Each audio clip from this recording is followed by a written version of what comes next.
কান্দি, নওদা, বহরমপুরের পর এবার বেলডাঙ্গা। এসআইআর আতঙ্কের বলি এক মহিলা। মালগাড়ির সামনে ঝাঁপ দিয়ে আত্মহত্যা মহিলার। পরিবারের দাবি, এসআইআর আতঙ্কে এমন কাণ্ড ঘটিয়েছেন ওই মহিলা। জানা গিয়েছে, বেলডাঙ্গার সুরুলিয়া গেটপাড়া এলাকার বাসিন্দা ছিলেন বছর 55 শাকিলা বিবি। 2002 সালে ভোটার লিস্টে নাম থাকলেও স্বামীর নাম ভুল ছিল তার। পরিবারের সদস্যদের দাবি, স্বামীর নাম ভুল থাকায় কয়েকদিন ধরেই এসআইআর আতঙ্কে ভুগছিলেন শাকিলা বিবি। রবিবার ভোরে সুরুলিয়া এলাকায় মালগাড়ির সামনে ঝাঁপ দেয় মহিলা।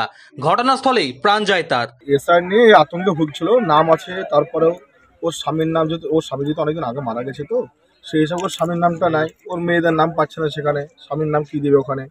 এবং ওর নাম একটু ভুল ছিল, নামটা স্বামীর জায়গায় স্বামী হচ্ছিউদ্দিনের জায়গায় হচ্ছিউদ্দিন শেখ আর হচ্ছিউদ্দিন, এই দুই নাম ছিল। আগের নাম আছে হচ্ছিউদ্দিন শেখ, এখন নাম আছে হচ্ছিউদ্দিন। এবং বয়সের একটু তারতম্য ছিল, যেখানে 5 বছর ডিফারেন্স ছিল ওটা, সেই কারণে ও একটা আতঙ্কে ভুগছিল। সে আতঙ্কে হওয়ার কারণে এখন সে এখানে যে মেম্বার আছে, সে মেম্বার ওকে বলেছিল সমস্যা নেই নিয়ে, তারপরে সে আতঙ্কে এখন একটা দুর্ঘটনা ঘটে গেছে। এখানে ওকে সবাই বুঝিয়েছিল যে নাম ভুল থাকার কারণে কোনো সমস্যা হবে না। তো তারপরে একটু হয়তো ও মেয়ে ছিল, তো নার্ভাস হয়ে গেছিল, ওই কারণে হয়তো একটু আত্মহত্যা করেছিল।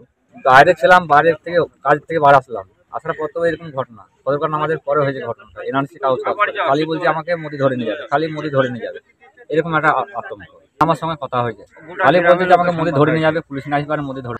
এই ঘটনায় চাঞ্চল্য ছড়া এলাকায়। স্থানীয় পঞ্চায়েত সদস্যের দাবি, কিছুদিন থেকেই তার কাছে বারবার ওই মহিলা আসতেন তার কাগজপত্র ঠিক আছে কিনা তার খোঁজ নিতে।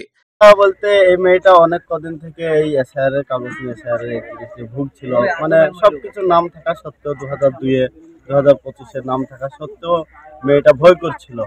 বারবার আমি এখানকার যেহেতু জনপ্রতিনিধি আছে ওই হিসাবে আমাকে বারবার আসতো, আমার কাছে বলতো ভাই আমার নামটা দেখো। আমি বলতাম আছে, তুমি চিন্তা করো না, চিন্তার কোনো কারণ নাই, আমি আছি, তোমার যা করার আমি করে দেবো।